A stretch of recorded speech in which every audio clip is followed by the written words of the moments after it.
When my parents sent a message to the family group chat saying, "We're using your lake house this weekend, 20 guests, fill the fridge and behave," I thought it was a joke. I replied with a single word, "No." My mother texted back laughing emojis, followed by a chilling sentence, "You really think you can stop us?" I didn't reply. Instead, I quietly turned off my phone, packed a single bag, and made a few phone calls. They thought they could completely bypass my boundaries, use my hard-earned property as a free resort, and treat me like an ungrateful child.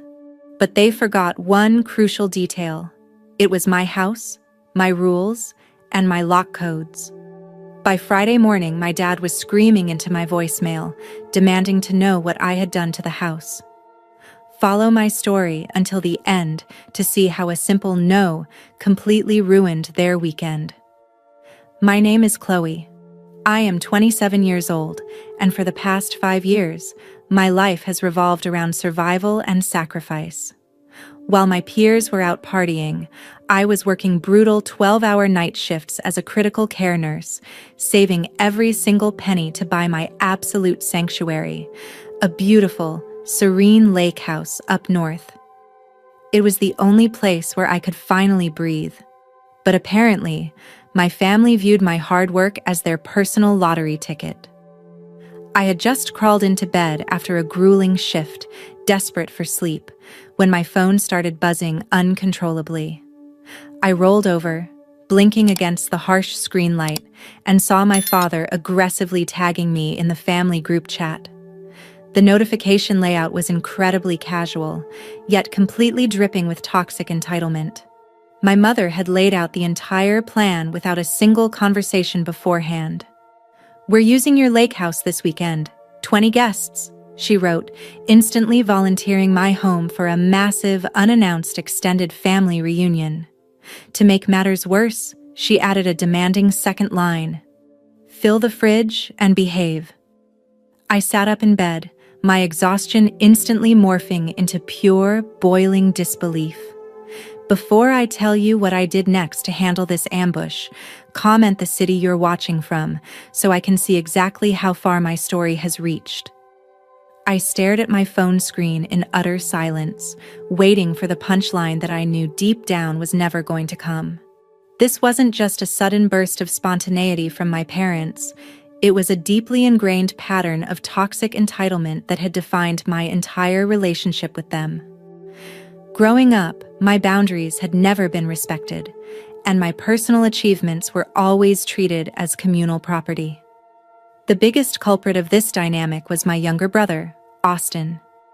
Austin was the golden child, a man who at 25 had never held a steady job, but always drove the newest cars, courtesy of my parents' enabling behavior.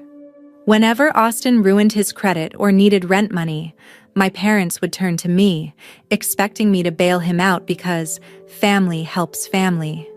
When I refused, I was branded as cold, selfish, and ungrateful.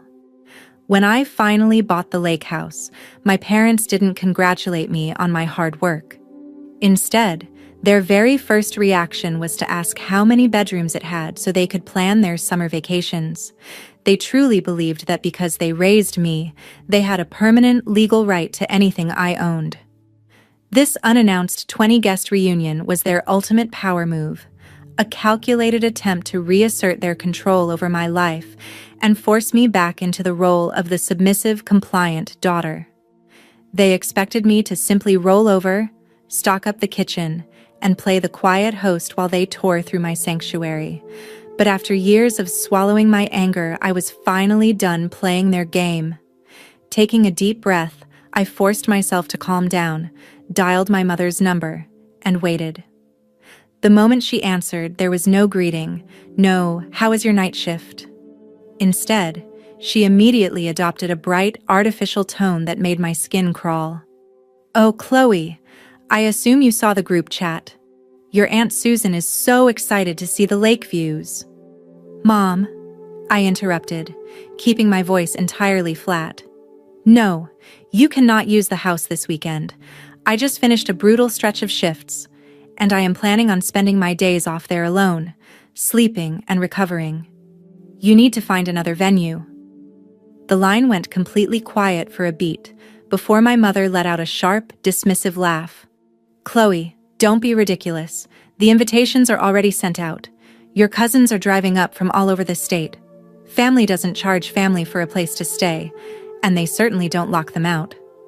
"I'm not charging anyone, Mom, because no one is staying there," I replied, my anger finally starting to bleed through my composure. "You didn't ask. You commanded. This is my home, not a free public resort." Her voice instantly shifted from synthetic warmth to icy, venomous authority. "Listen to me, young lady. We raised you, and we will not be humiliated in front of our relatives because you want to throw a selfish tantrum. We expect the fridge fully stocked with expensive groceries by Friday afternoon, and we expect you to behave yourself." She paused, letting her next words land like a threat.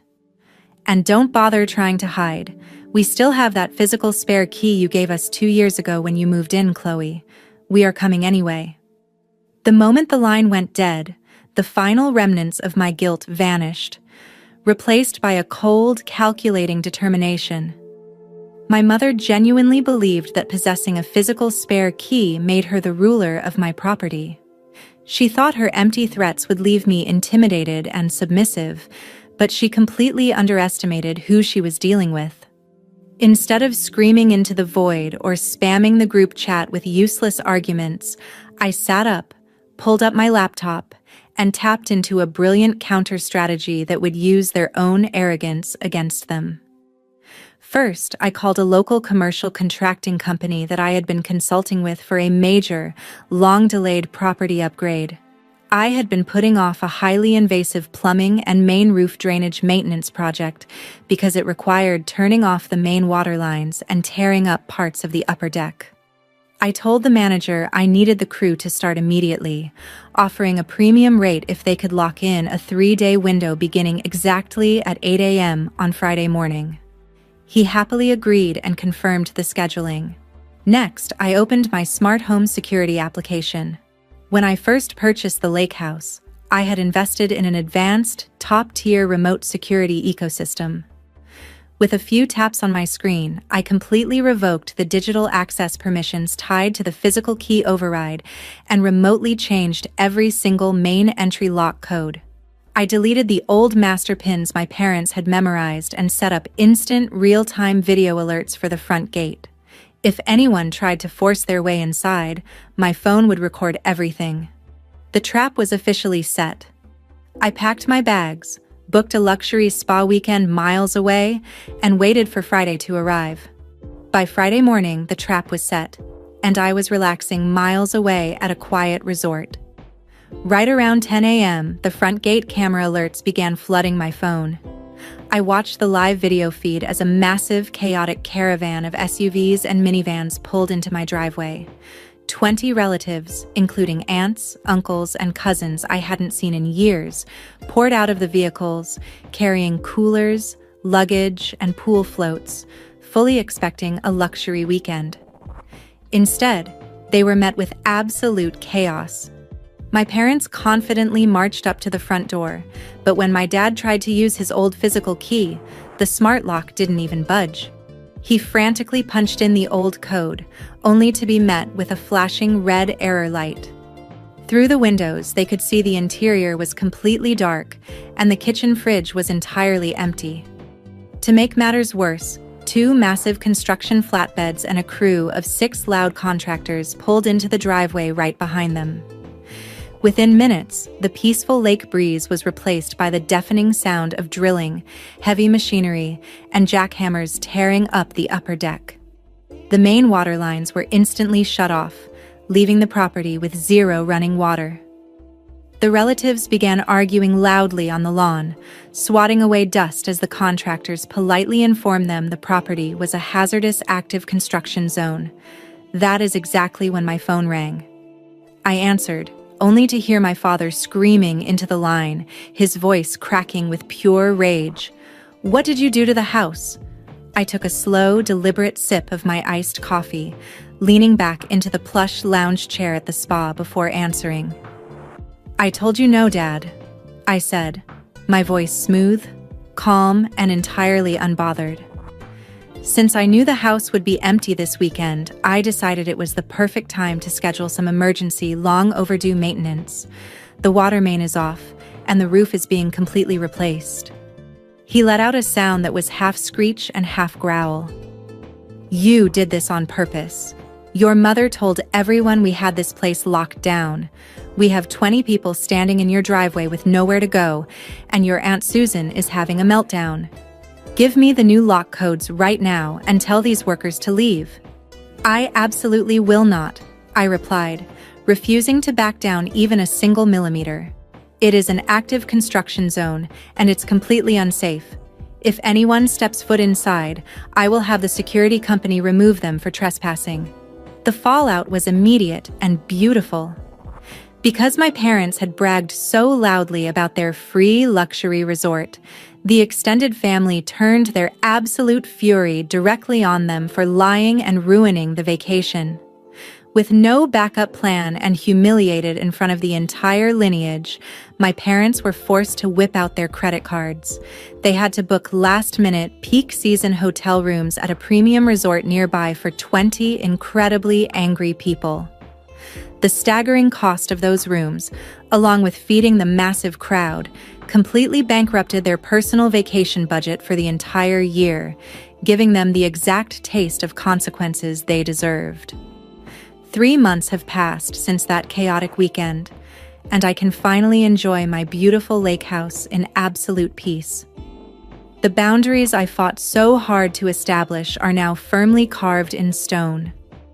My parents have completely stopped speaking to me, refusing to acknowledge my existence after the utter humiliation they suffered in front of the entire lineage.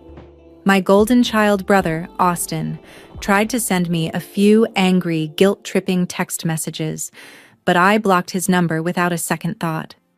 Interestingly, the extended family holds no grudges against me.